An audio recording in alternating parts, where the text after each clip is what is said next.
Libertarianism is pro-immigration, pro-market, pro-trade. More competitive, less centralized. Not military confrontations, but peaceful interaction. The war on drugs has been actually an unmitigated disaster. People.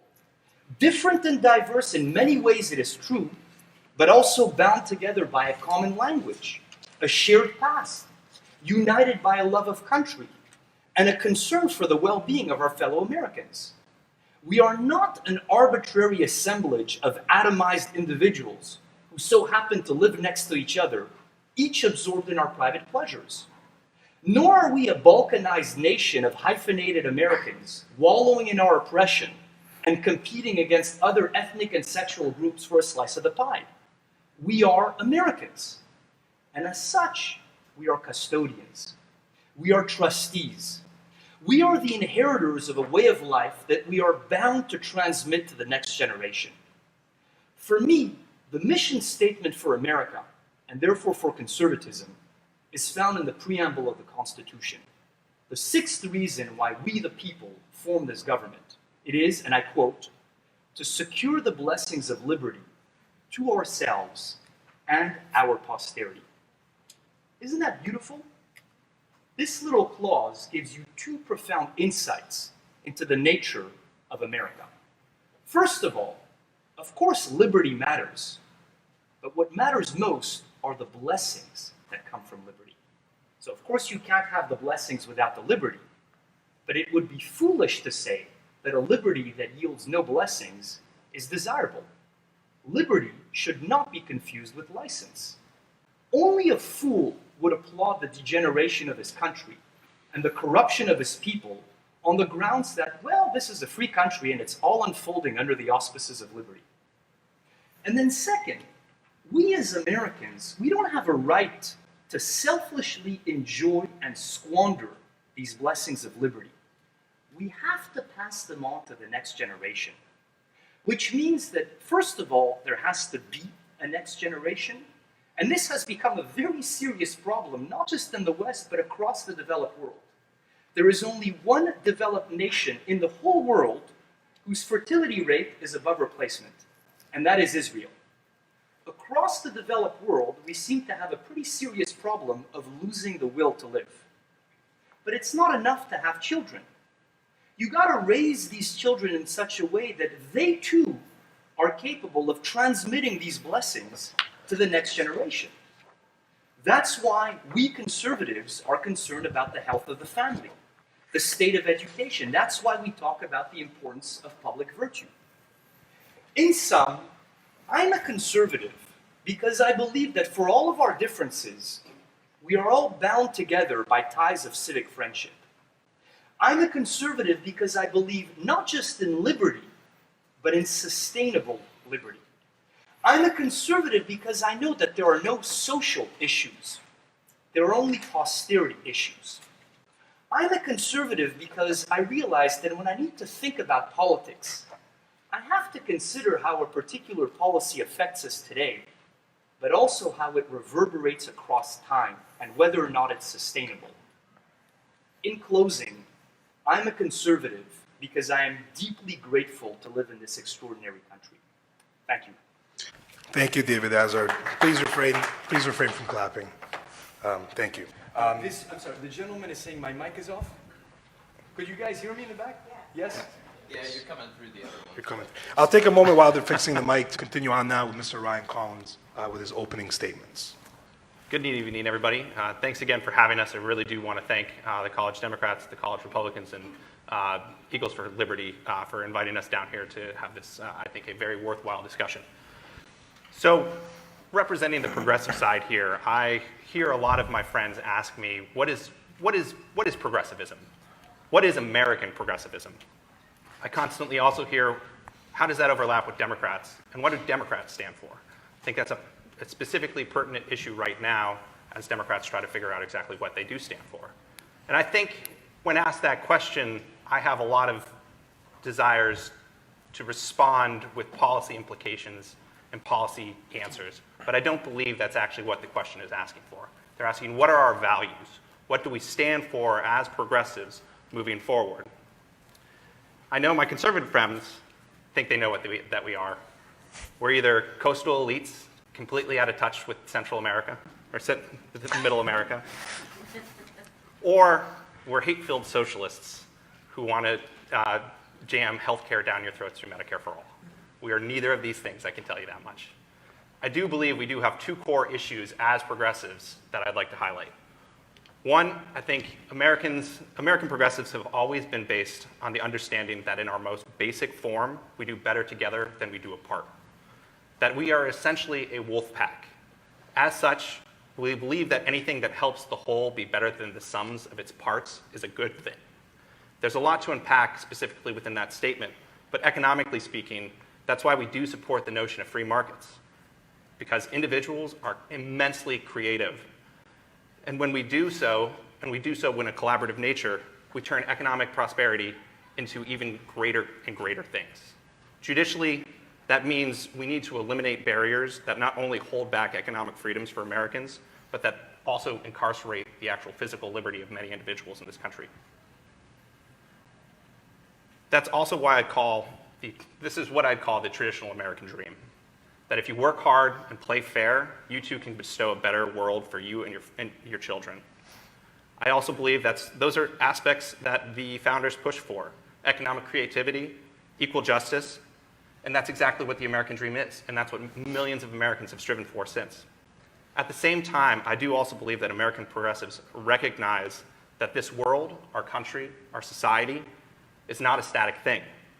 That it changes over the course of time, and that while our shared principles remain shared, that there are wide swaths of inequality and systematic roadblocks that have been both put up unintentionally and maliciously to prevent Americans from benefiting. That while the free market is a source of prosperity, that over time, much of the wealth creation that this country has bestowed upon us has gone into the hands of too few, while the costs have been placed on the many and those who have no voice. That's why I'd argue the second principle for American progressivism is that of activism. The baseline that, in essence, nothing we do is for granted. That we may have many rights written into the Constitution, but there are many rights that are not. And it takes constant, endless work to make this union the more perfect union that we all hope for.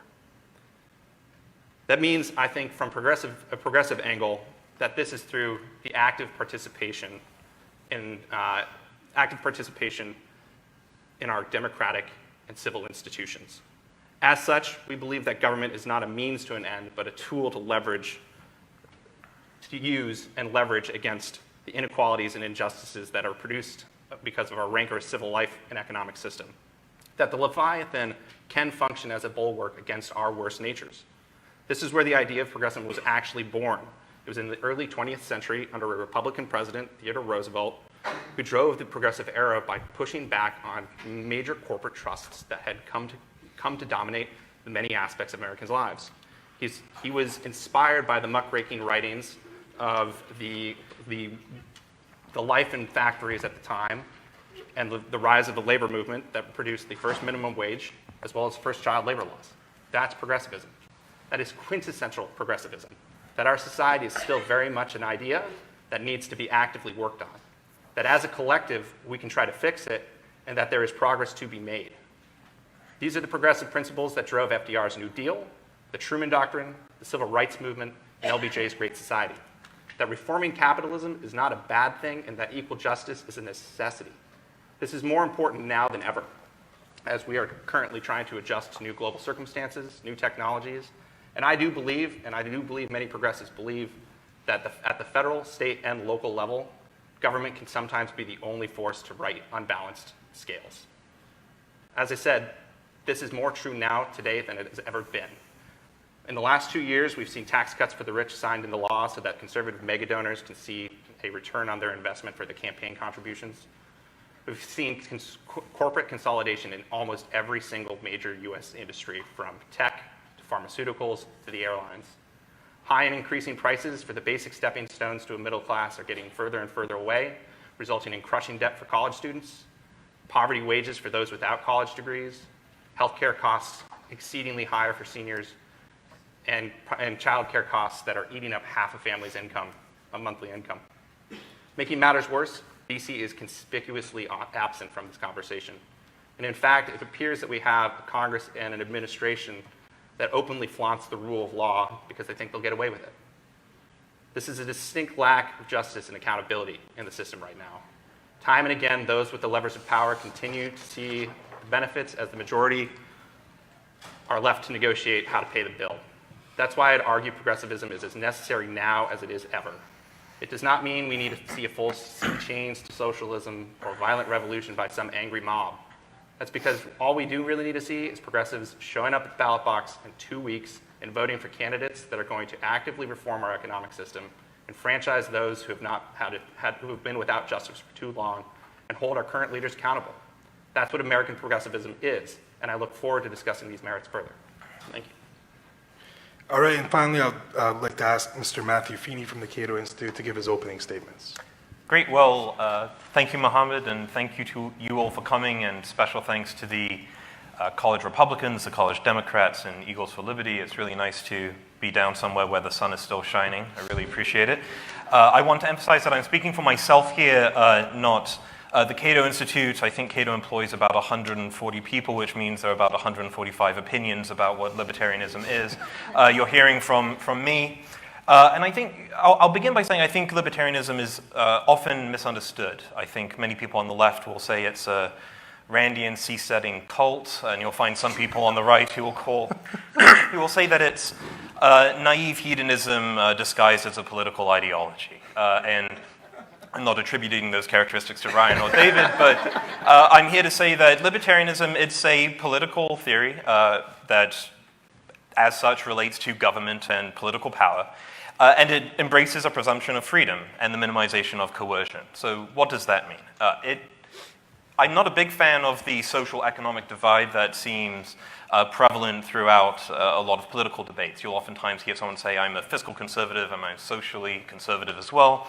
I have my issues with this. I don't see how gay marriage is not an economic issue, and I don't see how the minimum wage is not a social issue.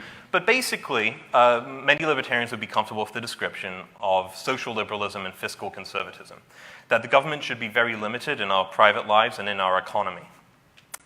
So with libertarian governments limited, and the roles of it are isolated to protecting us from physical harm and fraud, from people who break promises and hurt us, whether that's domestically with criminal justice or abroad with a foreign policy. And now that you've got some idea of what libertarianism is, I suppose I have to spend some time trying to convince you why libertarianism is superior to conservatism and progressivism. And I'm under no illusions that this will be a difficult task. The goal of my goal here is I'm not arrogant enough to think I'll convince all of you by the end to be libertarians, but I hope that by the end you'll be better educated about what libertarianism, progressivism, and conservatism are. So I want to go through some facts about the world that at least helped me become a libertarian. I think you should be a libertarian because I think it's a political ideology that takes reality and individual rights very seriously and is best positioned to improve the lives of the most number of people. So I want to go through some facts I don't think even us on the table would necessarily disagree with, but for me, they led me to libertarianism. 1, individuals matter. Now that's actually historically a relatively recent discovery, right? If you look back in history, societies where individuals don't matter, they really don't matter. I'm of the position individuals matter, as do their values and their rights. Secondly, values are subjective. Some people like tea, they're the proper people. Other people like coffee. There are some people who like skydiving. There are some people who, believe it or not, pay to go to Nickelback concerts, and there are those that couldn't be paid to go to Nickelback concerts. 3, the world is complex, but it's not chaotic. There are billions of us on the world, we're all doing different things with our subjective values. It's a very complicated world, but it's not chaotic. And in fact, some of the most valuable features of our economy are the product of human action and not human design. Orders can occasionally be spontaneous, and we should embrace that.